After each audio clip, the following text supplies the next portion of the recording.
Il existe plusieurs moyens de démarrer un projet Node.js, mais certains sont plus rapides que d'autres. Cependant, nous allons commencer en douceur, car il s'agit quand même de notre tout premier projet. Créez donc un simple dossier sur votre ordinateur qui contiendra le code de notre API REST. Personnellement, je l'ai nommé node-pokémon-api, tout simplement. Ensuite, ajoutez un nouveau fichier qui sera le point d'entrée dans notre application Node.js et nous allons le nommer app.js.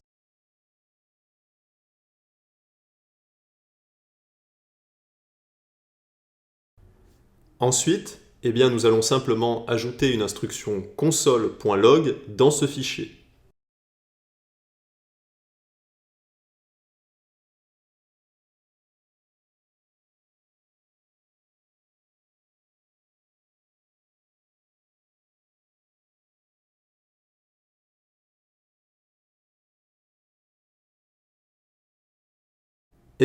Voici votre première application Node.js.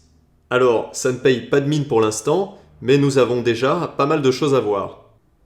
Tout d'abord, nous allons exécuter cette application grâce à la commande node app.js.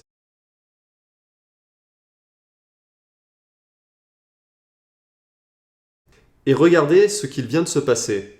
Le message Hello Node s'affiche dans notre terminal de commande sous la commande que nous avons lancée. D'habitude, dans un navigateur, ce genre de message est affiché dans le navigateur, justement, dans sa console de développement. Ici, le message apparaît directement juste en dessous de la commande d'exécution que nous avons tapée. Et c'est parfaitement normal, car rappelez-vous que cette fois-ci, c'est Node.js qui s'occupe d'interpréter notre code JavaScript et non le navigateur. C'est donc toujours un peu déroutant au début, mais je vous rassure, on s'y habitue rapidement. Aussi, sachez que ce que nous sommes en train de mettre en place maintenant nous servira de socle pour le reste du cours. Donc assurez-vous d'avoir bien sauvegardé ce fichier app.js ainsi que le dossier node-pokémon-api, même si pour l'instant ça ne paye pas de mine. Enfin, une dernière chose, c'est que nous avons nommé le point d'entrée de notre projet app.js.